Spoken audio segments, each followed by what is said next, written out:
Alright, so now that we're a little bit familiar on how functions work, for the rest of this section, I'm going to be showing you a few other basic functions that get used quite frequently. And the first one that we will be discussing is the min function, aka the minimum function. So we're going to add this to our report, and we're going to click in cell A11 and type in min, so we know what this answer is. Right beside it, our goal is to achieve the minimum expense throughout January, February, and March. Now these functions are used to find just key data points within your data. Alright, so we know a few ways how to add a function into our worksheet. So one of the ways is going up to the Formulas tab and find the function in the function library. So we're looking for the min function to find the minimum value within our report. Now sometimes it might be hard to find what function you're looking for in these books. So minimum may be under math and trig. Let's scroll down to the MSs. It's not there.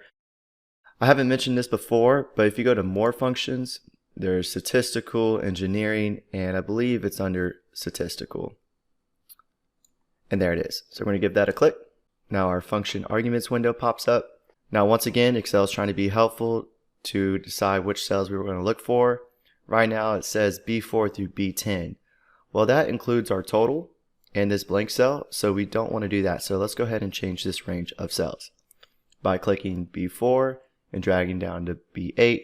And down here it tells you again what the function actually does, which is returns the smallest number in a set of values, ignores logical values and text. So we're going to click OK, and the minimum function gives us a value of 80. And if we go up in these cells and check each cell, we can tell that the minimum value is 80, which is utilities. And we also know how to quickly copy this formula across columns by using the fill handle. So we can click and drag that to the March column. And now we have the minimum value for each month. We have 80 for January, 100 for February, which is supplies, and 95 for March, which is utilities. Now very similar, there is a maximum function, which returns the maximum value in a range of cells.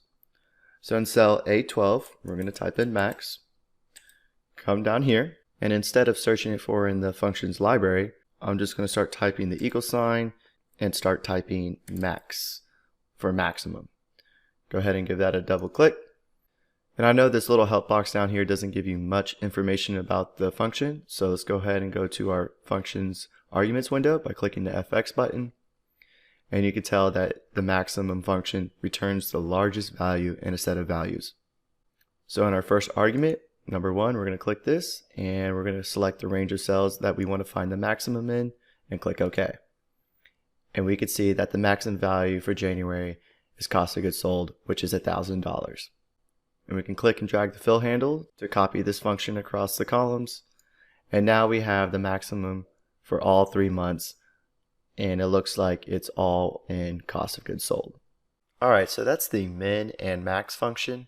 Pretty simple to use, easy to understand, and is very useful when you're trying to find key data points such as the minimum value and the maximum value within a range of cells.